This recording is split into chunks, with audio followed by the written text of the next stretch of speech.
Hi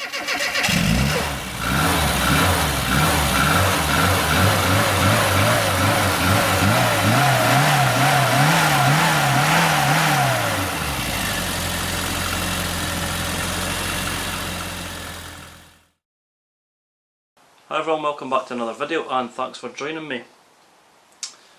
The SPI, or the single point injection Mini. A lot of mixed opinions and reviews about them.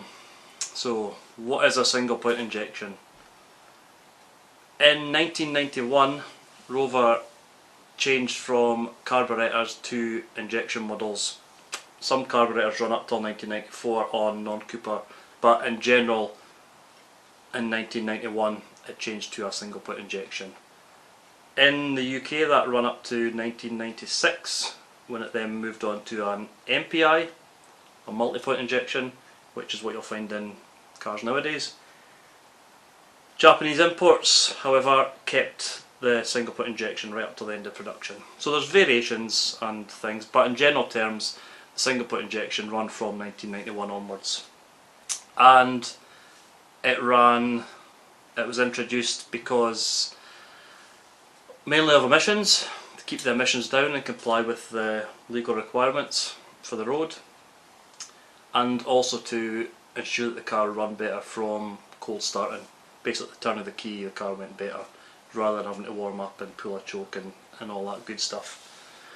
Love them or hate them, there's quite a few out there. I know a lot of people are carb all the way, others rip out single point injection systems, transfer it back to carb, so on and so forth. I'm not here to change anyone's opinion.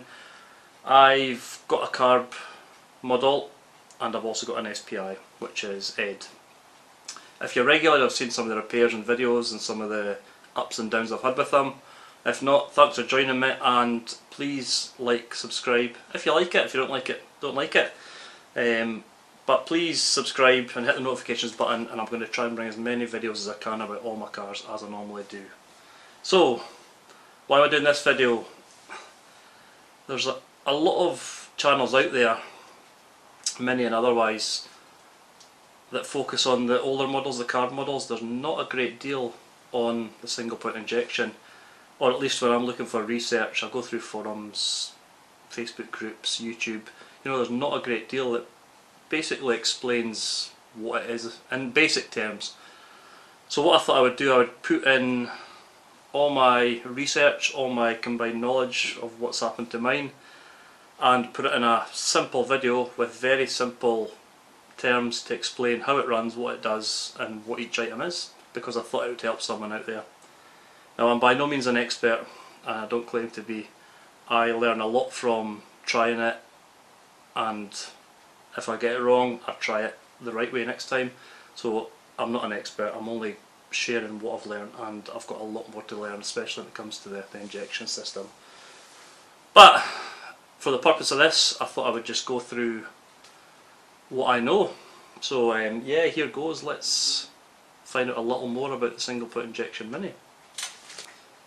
The SPI is controlled by an ECU, or an electronic control unit. Basically the computer or the brains of the car, which gets readings from various sensors through the wiring loom and tells the ignition and fueling system how much to give the car to make it run, in very, very simple terms. The program that's run through the ECU is called Rover MEMS. So Rover is who made the car, and MEMS stands for Modular Engine Management System. That was for the SPI. It changed as the production went on, you know, introduced things like central lock-in, then on the MPI, you know, it progressed, so there was different versions, different models of the ECU throughout the production. The whole system is made up of various different components. At the back of the car you have the fuel tank, runs through to the front of the car. You've got the throttle assembly, the ECU, all the sensors, and the throttle body. And I'm going to go through these using visual parts just to explain what they are, how they work, and it might make it a little bit clearer. So let's get straight into it, and we'll start at the back of the car with the fuel tank. Fuel tank in the boot is slightly different to carb models in that the fuel pump is immersed within the tank. So the fuel pump sits on the top here. It has two fuel lines coming out of it. One, which is marked in orange bands, is the fuel feed, and the other one, marked in green, is the fuel return. So whenever the ignition is turned on, power supplied to the fuel tank that then enables the pump and basically sends the fuel down the lines, along the car and into the engine bay. This bit here is the same as any other Mini. That's the fuel sender unit. Goes to the fuel gauge to let you know how much fuel you have.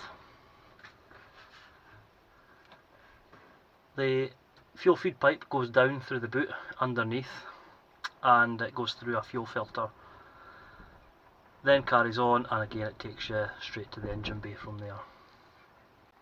Looking from the engine bay, the throttle assembly lives under here, underneath the airbox. The wiring loom predominantly goes round the back and round here. The ECU is attached to the inner wing here. Mine's is out at the moment. What I'll do at the moment is I'll get this airbox off and we can have a look at the throttle assembly as it sits in the engine bay. So with the airbox out the way, this is the throttle body assembly here. You can see where it positions, how it sits. I have a spare throttle body which I've got set up on the bench along with the ECU and now the airbox. I thought I would show it in a bit more detail there because it shows the simplicity without any of the other parts of the engine in the way.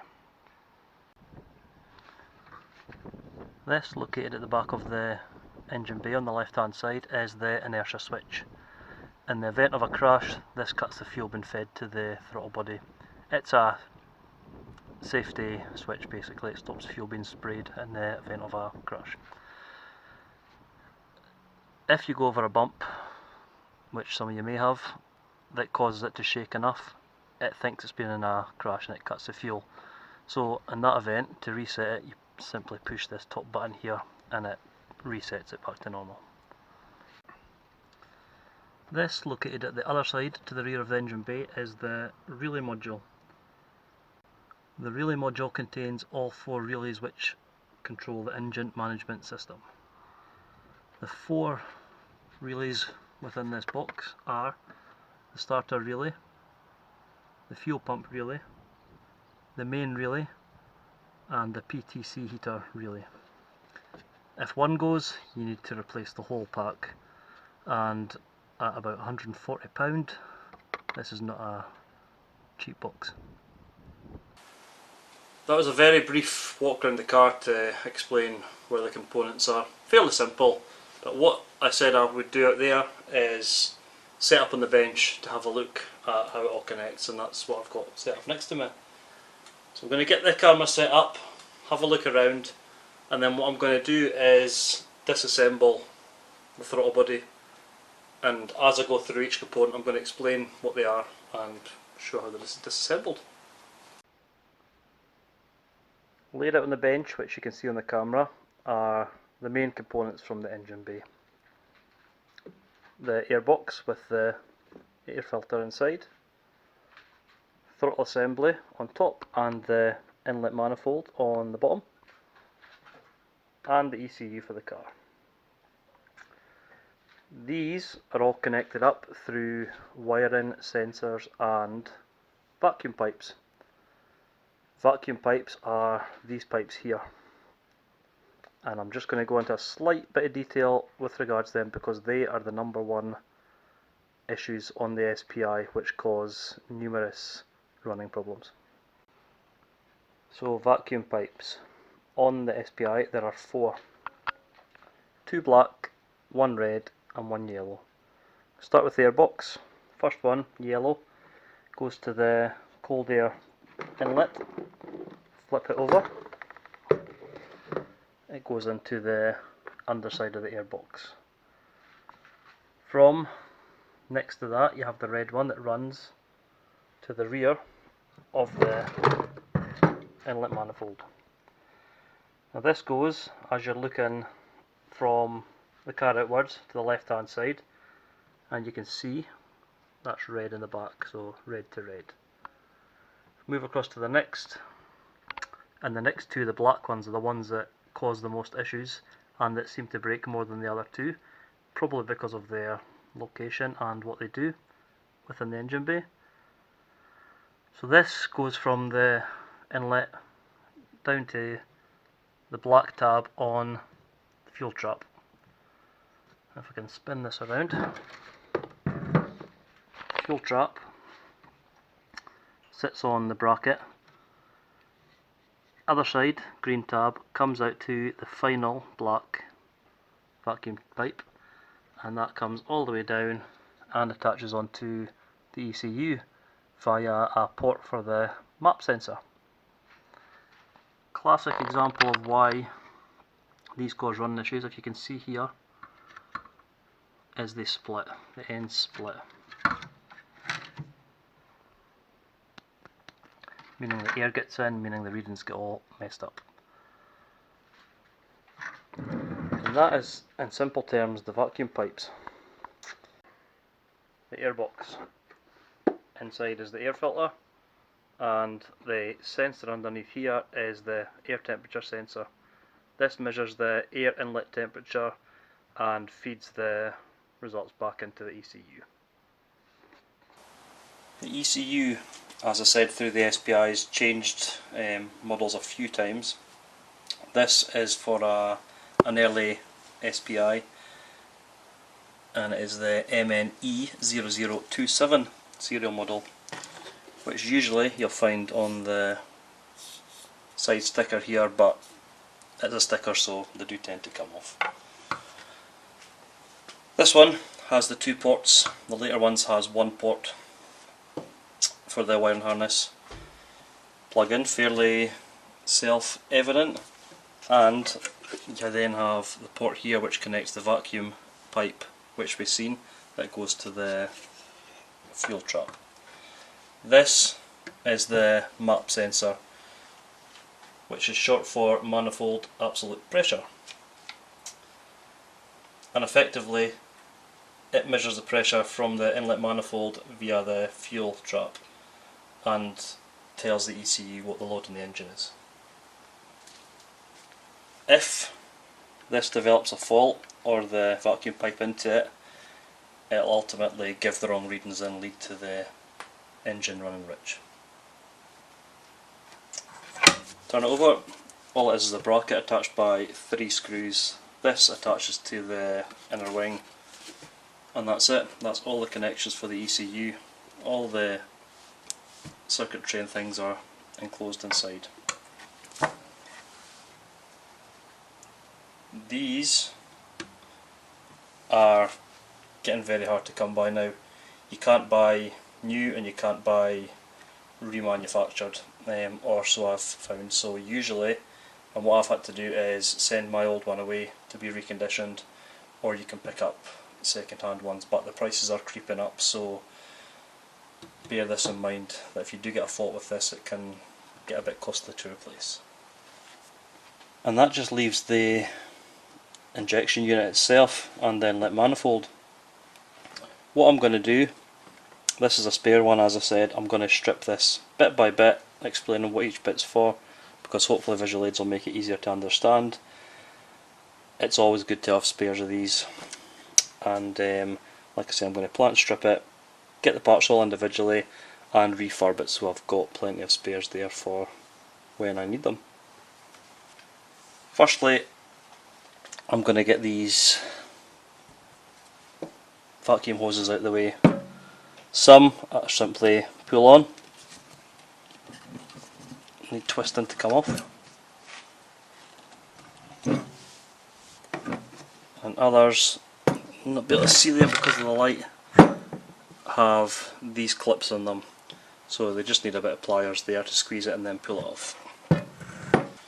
Sometimes it can be stuck on if it's not been off for a while, so it just needs freed up by either twisting or getting a screwdriver in and try to get off without damaging the actual part of the manifold.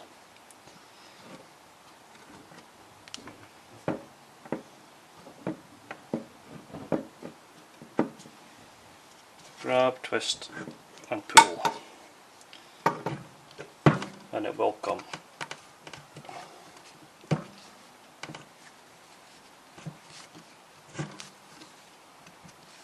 Makes it easier if this is in a vise, but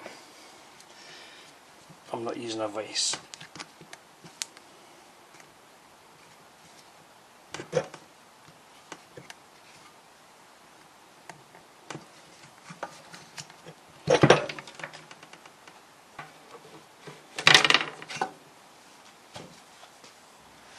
Right, next I'm going to remove the fuel trap,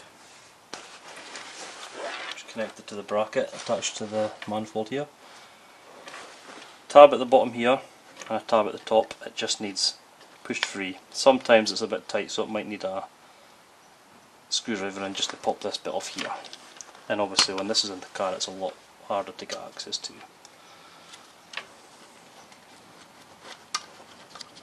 So once it's loose from the top, just lifts up and off. So vacuum pipe, which I've already went over, it goes to the ECU. Again, to get off, these can be tight. Twist and pull, being careful not to damage this tab because I've snapped this before, not on this one but on a previous one.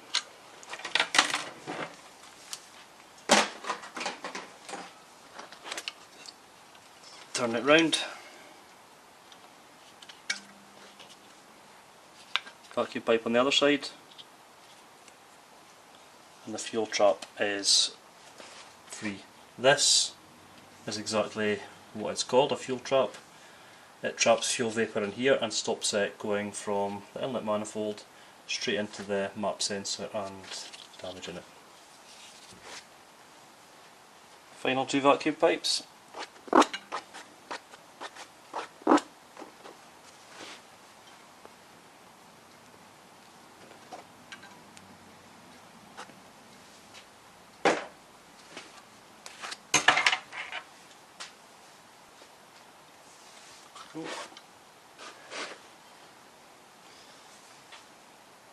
What I'm going to do is I'm going to work from the top next and just work my way down, disassembling each bit in each stage.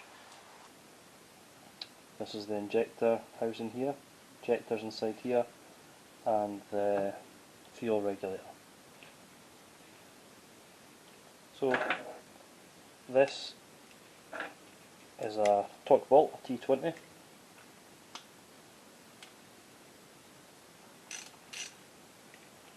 And it's not very big at all.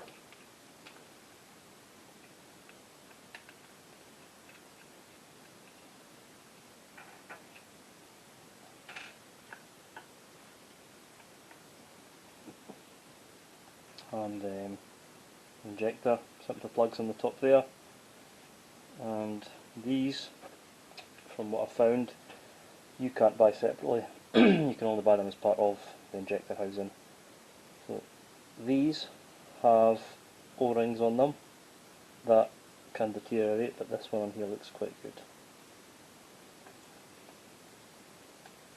So you've seen that just came off of one bolt. This clip here comes off. This is hooked underneath here, so you can put your finger underneath and simply wiggle it out.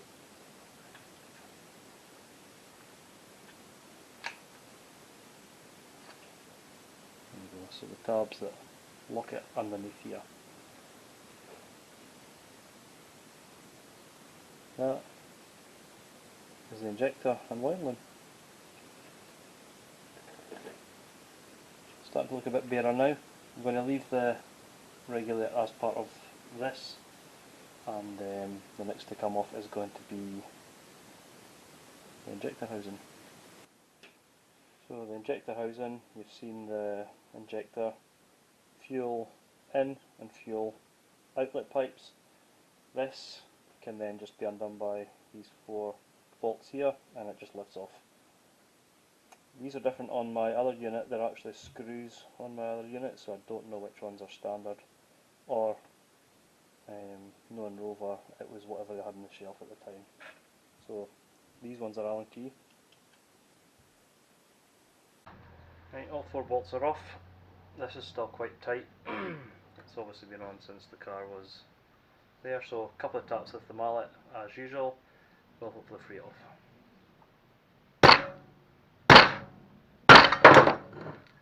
And you have to be quick to catch it. So there you go, just the injector housing. Put that to one side.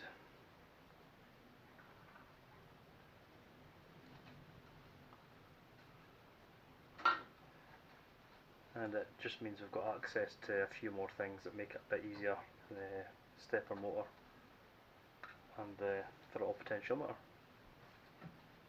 This is the throttle potentiometer. It tells the ECU the rate that the throttle is opening at. So the throttle in here. And held on by two screws. So normally just take them off. One of them for me is straightforward.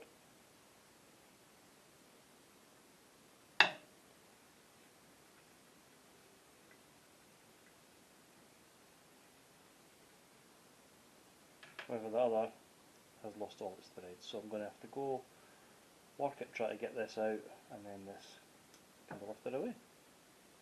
So once the screws are off, the throttle potentiometer just lifts off. And you need to make sure this lines up correctly with the spindle in here. We're getting a better look at how it works now. So when the throttle's pulled, this opens here, opens the butterfly clip, round this side opens the tab for the throttle potentiometer, and it's essentially all just linked up to this one pulling motion.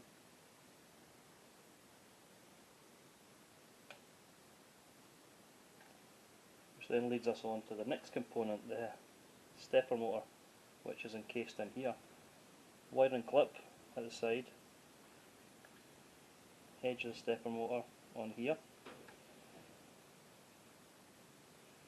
And the function of the stepper motor is to control the idle speed, essentially.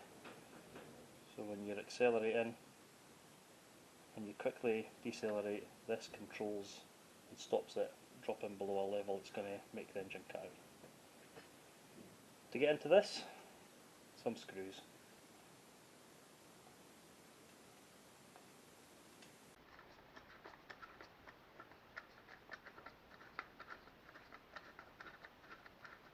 There's one final bolt that sits here, that comes out, then this can just lift out of the way to the side.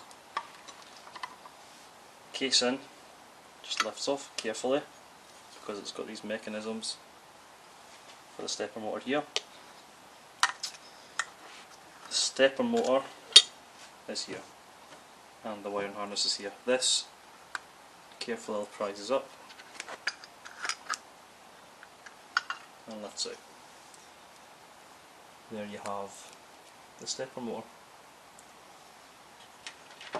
There's a tab that sits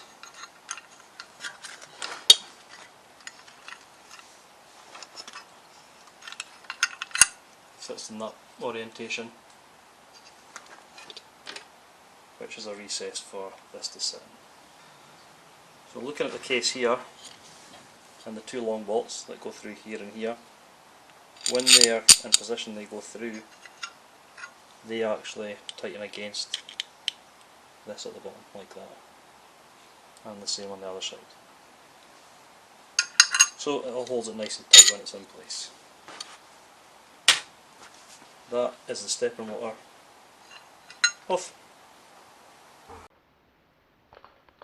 Next I'm going to split the top of the throttle body from the inlet manifold, and that is done by 4 bolts. So the 2 at the back, once they're off, this whole bracket will lift away. 2 at the front, 1 there, 1 here. Once that's there, this will just lift off.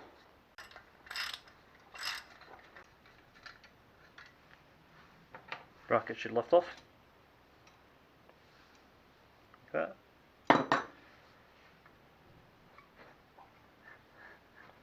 Leaving the 2 at the front. Off or off, this should all lift off.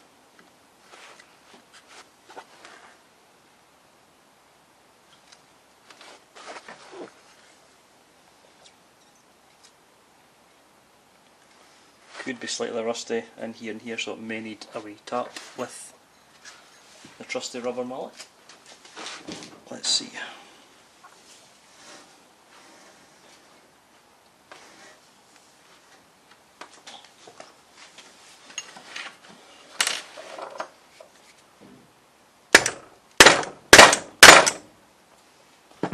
See, it's starting to split.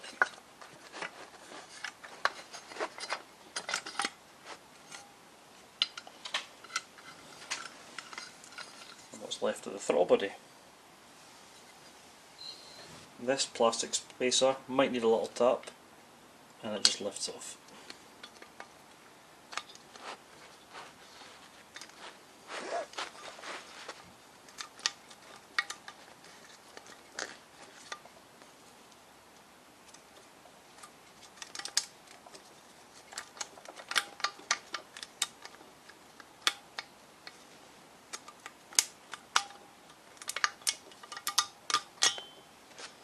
Like that. I'm going to leave this bracket for the throttle cable on at the moment.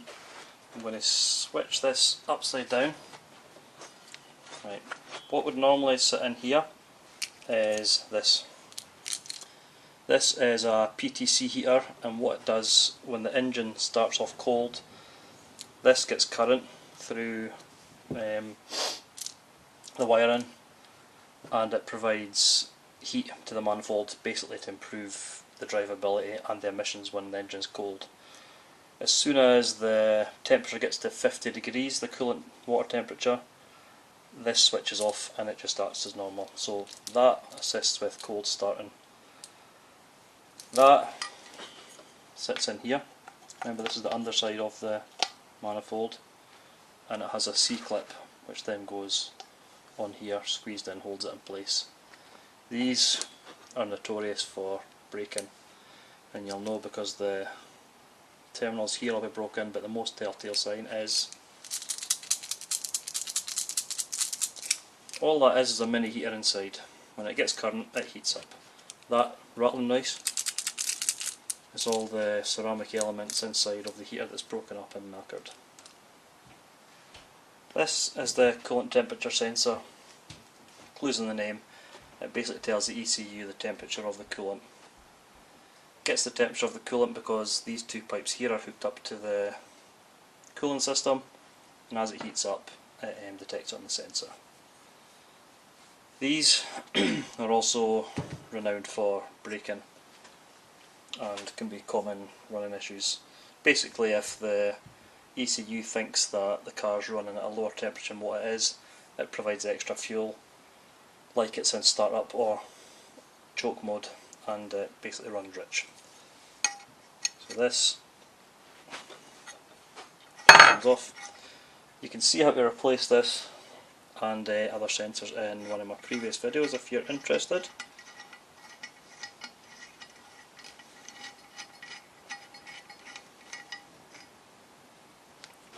These pipes here are also terrible for corroding, especially on the ends. There are replacement pipes you can buy to refurb these with, which I might look into when I'm refurbing it. But that is the throttle body and inlet manifold fully stripped, as much as I want to strip just now.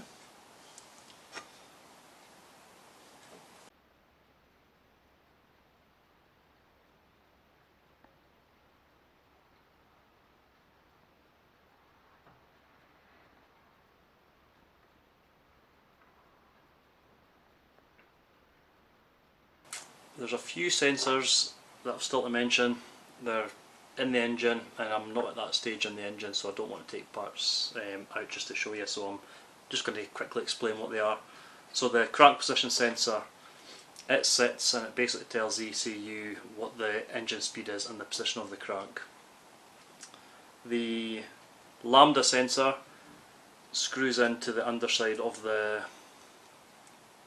exhaust manifold, and it basically tells the ECU the level of exhaust gases. And finally, the accelerator pedal switch. Now, not all SPIs, I'm told, have them. Some do and some don't, depending on what age the SPI is, as it changed as it went through. What that does is it basically tells the position of the pedal, how far it's pushed down or pushed up, and that's pretty much it in a nutshell. What I hope to achieve with this is just to give someone with an SPI, or anyone really looking for a bit more knowledge into the injection system. I'm looking here because it's all exploded in front of me, and it's so much more clearer when you take it to bits than it is reading in a book. So hopefully I've given someone some kind of knowledge or some kind of experience that they've not got from anywhere else. There's not a great deal, I've said before, there's not a great deal of information on the single put injections in comparison to the rest of the minis, the carbs, etc. So I'm slowly hoping to change that by including in my videos more and more as I go through. So yeah, and it's not all about me showing you. I'm happy to be shown from anyone. There's a lot more people more experienced than me, whether it be through comments, messaging me through the Facebook group. Yeah, share, because the more I know about SPIs, the more I can let you know about SPIs. So thanks for watching, take care, and I'll see you in the next video. Cheers!